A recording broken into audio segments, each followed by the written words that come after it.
আজ থেকে 25 বছর আগে এরকম একটা দিন ছিল আমার ঢাকা মেডিকেল কলেজে। ফেব্রুয়ারি মাসে কোনো একটা বর্ষার দিন, বৃষ্টি ছিল সেদিন। তো কমিউনিকেশন এত ভালো ছিল না, আসলে অরিয়েন্টেশন প্রবলেম এরকমই। কি হচ্ছে, কেন হচ্ছে, কিছু কেমন মাথায় ঢুকতেছিল না, খুব ভয় ছিল, একটা অজানা আশঙ্কা ছিল। এখন মনে হয় তোমাদের যারা অবগত আছে, কমিউনিকেশনটা এত ভালো হয়ে গেছে, হয়তো এই ভয়টা তাদের মধ্যে আর কাজ করছে না। তো নতুন পরিবেশে সবার মধ্যে হয়তো একটা আশঙ্কা থাকবে, এটা স্বাভাবিক। আসলে এই ব্যাপারটা আমি আমার পরিচয় দিয়েছি, তো অনেকে আমার ডিরেক্টলি পরিচয় করবে ফ্যামিলি ইয়ারে, ম্যাগনিফিকেশন সার্জারি ডিপার্টমেন্টে। এটা ফ্যামিলি ইয়ারের একটা সাবজেক্ট। তো আসলে ডেন্টিস্ট্রি যে কোর্সটা, বিবিএস কোর্সটা, এটা খুব একটা সিস্টেমেটিক কোর্স। এই কোর্সটা আগে তোমাদের একটা প্রসপেক্টাস দেওয়া আছে, এটা কি হবে, এই কোর্স কারিকুলামটা সাজানো আছে, সেখানে লেখা আছে, বাট তোমরা এটা বুঝবে না। কারণটা হলো যে এটা নেওয়ার মতো বা বোঝার মতো একটু নলেজ দরকার, যেটা তোমাদের এখনো নাই। যেগুলো আমরা যখন পড়াশোনা শুরু করি, পড়াশোনা কিন্তু একটা সিস্টেমিক একটা অ্যাপ্রোচ আছে, একটা সুন্দর একটা শৃঙ্খলাবদ্ধ একটা কি বলবো যে অ্যাপ্রোচ পদ্ধতি আছে। যেমন আমরা সরিয়া শিখি, তারপর অজগর, তারপর আপেল, তারপর আমরা আপেল খাবো, তারপর একটা সুন্দর আপেল নিয়ে একটা আমরা প্রবন্ধ লিখতে পারি, একটা গদ্য লিখতে পারি, একটা কবিতা লিখতে পারি। তার মানে প্রথমে আমাকে সরিয়া শিখতে হচ্ছে। তো ঠিক এরকম ডেন্টিস্ট্রিতে সাবজেক্টগুলো এরকম, কিছু আছে বেসিক সাবজেক্ট, কিছু আছে ক্লিনিক্যাল সাবজেক্ট। তো তোমরা সবাই এখানে ডাক্তার হওয়ার জন্য আসছো। ফার্স্ট ইয়ারে তোমরা ডাক্তার হবে না, সেকেন্ড ইয়ারও হবে না, থার্ড ইয়ারও হবে না, ফাইনাল ইয়ারে যাই মানে ফোর্থ ইয়ারও হবে না, ফাইনাল ইয়ারে যাই ডাক্তারি পড়া শুরু করবা এবং এটা ইন্টার্ন অবস্থায় যায় ডাক্তারিটা শিখবা। তাহলে এই কোর্সটাকে যদি আমরা দুই ভাগে ভাগ করি, একটা হলো ডাক্তার হওয়ার মানে পড়া, আর একটা ডাক্তার হওয়ার পড়ার জন্য পড়া। এই ডাক্তার হওয়ার যে পড়া, এই পড়ার জন্য পড়াটা কিন্তু 4 বছর, আর ডাক্তার হওয়ার পড়াটা 1 বছর। তাহলে এই 1 বছর এই পড়াটার জন্য, এই পড়াটা বোঝার জন্য এই বাকি 4 বছর কিন্তু পড়তে হবে। যাদের এই 4 বছর পরে ঘাটতি থাকে, তারা কিন্তু ওই পড়াটা বুঝতে পারবে না। এই জন্য এটা কিন্তু খুব সুন্দর করে প্রথম থেকেই পড়াটা বুঝতে হবে। পড়া কিন্তু একটা আর্ট। আমি বলি যে মাছ ভাজা সবাই খাইতে পারে না, অনেকে মাছ পছন্দ করে কিন্তু মাছ খাইতে পারে না, দাঁতে আটকে যায়, গলায় কাটা লেগে যায়, মাড়িতে কাটা লেগে যায়। অনেকে সুন্দর কিন্তু মাছ খেতে পারে, ভাজা ভাজি খায়। তার মানে এটা একটা মাছ খাওয়ার মতো পড়াশোনাটা, যে সুন্দর করে এটা পড়াশোনা করতে পারবে, এই সুন্দর পড়াশোনা তার আয়ত্ত থাকবে, পড়াশোনা করতে তার ভালো লাগবে, বসতে ইচ্ছা করবে। আর অনেকে দিকে পড়াশোনার কাছে যেতে ভয় পায়, পড়াশোনাটা ভীতিকর অবস্থা, কাছে যেতে ইচ্ছা করে না।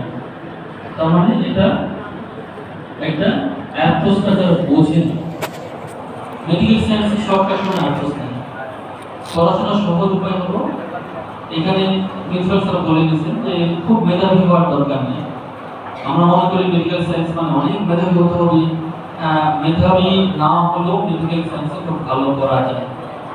ঠিক আছে, অধ্যবসায় দিয়ে একটা মাঝারি মানে একটা স্টুডেন্ট কিন্তু ভালো করতে পারবে, বাট একটা টপ ক্লাস মেধাবী স্টুডেন্ট অধ্যবসায় ছাড়া ভালো করতে পারবে না। তার মানে এটা প্রমাণিত যে অধ্যবসায় দিয়ে ভালো করা যায়।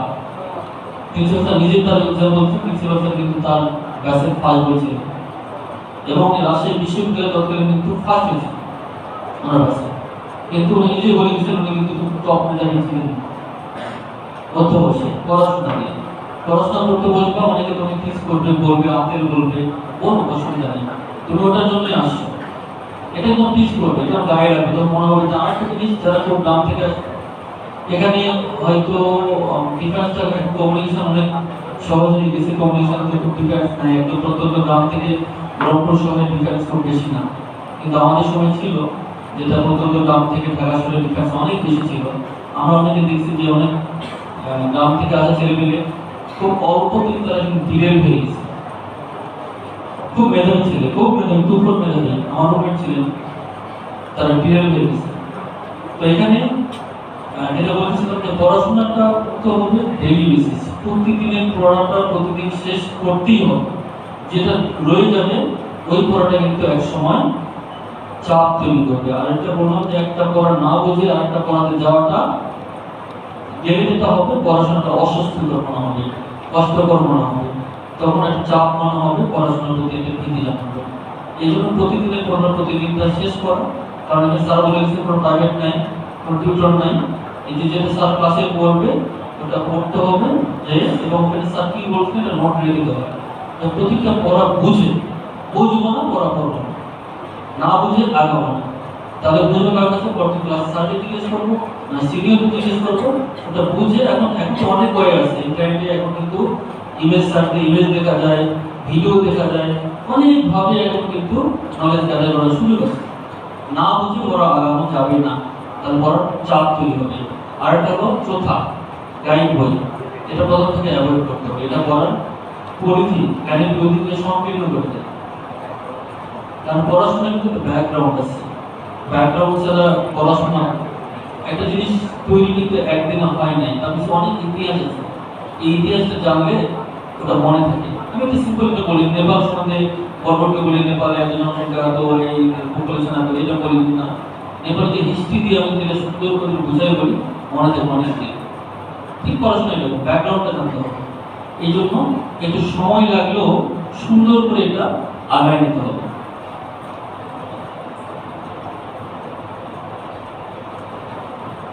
এখানে সেকেন্ড টাইম পরীক্ষা দেওয়ার মতো অনেকেই থাকবে, এটা একটা খুব সাধারণ ঘটনা। এখানে যারা বিজনেস কোর্সে ভর্তি হয়েছে, আমার ধারণা এখানে একজনেরও ডেন্টিস্ট্রি পড়ার বা ডেন্টাল সার্জন হওয়ার কোনো ইচ্ছা নিয়ে তারা কেউই পরীক্ষা দেয়নি বা তারা ভর্তি হয়নি আমার ধারণা। এক্সাম্পল একদম দুই একজন থাকতে পারে, আমার ধারণা নেই। তো আমার ধারণা আমাদের জন্য তাই ছিল। তো তারপরেও যেটা হয় যে আমাদের সময় আমি ঢাকা ভার্সিটি থেকে আসি, ভালো সাথে পড়তাম। আমার সাথে আমার ফ্রেন্ড রাজশাহী মেডিকেল থেকে চলে যাওয়া, সিভিল ইঞ্জিনিয়ার বই থেকে চলে যাওয়া আছে, সলিমুল্লাহ মেডিকেল কলেজ থেকে চলে এসে আমার সাবজেক্টে ভর্তি হয়েছিল ডেন্টিস্ট্রিতে। তো তাদের মধ্যে একটা হতাশা ছিল, সাময়িক হতাশা পাস করার পর, যা না জানি মনে হয় ভুল করলাম। তবে অনেকদিন পরে আসার পরে, মানে এখন যে অবস্থা, তাতে কিন্তু তাদের হতাশা নাই, তারা কিন্তু ভালো এস্টাবলিশ হয়ে গেছে। তো আমি যেটা বলতে চাচ্ছিলাম, আমি ঢাকা ভার্সিটি করে আসছি, ওখানে ধারণা করা হতো যে যত ভালো উপরে দিকে সাবজেক্ট ওটা মানে ভালো না। সাবজেক্টটা ভালো সাবজেক্ট বড় জিনিস না, বড় জিনিসটা হলো যে কোনো সাবজেক্টে ভালো পড়া। আপনি ভালো সাবজেক্টে পড়ে ভালো কিছু না করতে পারলে ওটার কোনো দাম নেই। আমার সময় আমার ফ্রেন্ড রংপুর ক্যাডেট থেকে পাস করা, ঢাকা ভার্সিটিতে ভর্তি হয়, ও আমার অনেক ট্যালেন্টেড, সে ইলেকট্রিক্যাল ভর্তি হলো বুয়েটে। তখন বুয়েট ইলেকট্রিক্যাল 2 নম্বর সাবজেক্ট ছিল। তারপরে সে সাবজেক্ট সে ছেড়ে দিয়ে ঢাকা ভার্সিটিতে ভর্তি হলো ফিজিক্স, জেনারেল ফিজিক্স। আমি বললাম কেন অ্যাপ্লাই ফিজিক্স করতে চাই? তোমার না, আমি জেনারেল ফিজিক্স করবো, আমি বেসিক সায়েন্স করবো। এবং সে ঢাকা ইউনিভার্সিটিতে বেসিক সায়েন্স ফিজিক্স করবো। তার যে লক্ষ্যটা একদম পারফেক্ট করা ছিল, তার লক্ষ্যটা একদম তীক্ষ্ণ ছিল, সেই কিন্তু তার লক্ষ্যকে পৌঁছেছে। তো এটা আমি যেটা বলতেছিলাম যে যেই সাবজেক্টই পড়েন, সাবজেক্ট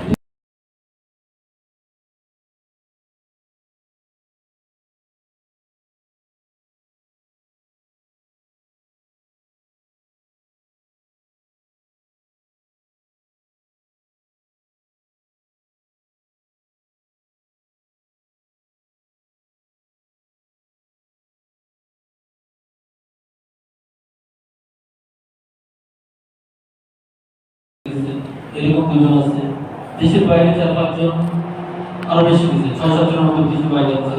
কেউ স্কলারশিপ নিয়ে গেছে, জাপানে মনে স্কলারশিপ পাইছে। তো এরকম কিন্তু অনেক জায়গায় তারা চলে গেছে এবং দু একজন খুব ভালো প্র্যাকটিস করতেছে। তো তার মানে যেটা হলো যে এখান থেকে ভালো করা যায়, এখানে কমপ্লিট করা যায় এবং ভালো অবস্থানে নিজেকে নিয়ে যাওয়া যায়। তো এই জন্য যেটা বলবো যে যারা সেকেন্ড টাইম পরীক্ষা দিতে চান, তারপরে তো তারা কিন্তু আমাদের এখানে এখানে ঝরে যাওয়ার কথা আমি বললাম যে ভালো উদাহরণ করলাম, উল্টো উদাহরণ আছে। ঝরে যাওয়ার ডিলের হওয়ার মানে যারা ডিলের হয়ে গেছে, ডিলের হওয়ার কারণটা হলো যে লক্ষ্য বিচ্যুত হওয়া, মানে মেন প্রায়োরিটি এবং মেন প্রায়োরিটি বাদে অন্যান্য প্রায়োরিটি। স্যার বলে গেছেন যে একাডেমিক অ্যাক্টিভিটিস এবং এক্সট্রা কারিকুলার অ্যাক্টিভিটিস এবং এক্সট্রা কারিকুলার বাদে অন্যান্য অ্যাক্টিভিটিস। যখন মেইন অ্যাক্টিভিটিস যেটা একাডেমিক অ্যাক্টিভিটিস এটা বাদ দিয়ে যখন অন্যগুলোকে প্রায়োরিটি দেওয়া হয় তখন কিন্তু লক্ষ্য বিচ্যুত হয়ে যায়। আমাদের স্টুডেন্টের প্রতি আমাদের অ্যাডভাইস থাকবে লক্ষ্য হবে একদম বাঘ বা সিংহের মতো। বাঘ বা সিংহ কিন্তু যেটা শিকার এই করে ওটাকে ধরে, সামনে যতই ঘোরাঘুরি করবো ওটা ধরবে না, সামনে যতই শিকার আসুক ধরবে না, ও যেটা এম করছে সেটা ধরবে। তো এরকম তীক্ষ্ণ যদি কারোর টার্গেট থাকে তাহলে তারা সেটা অ্যাচিভ করতে পারবে, এটা আমি বিশ্বাস করি।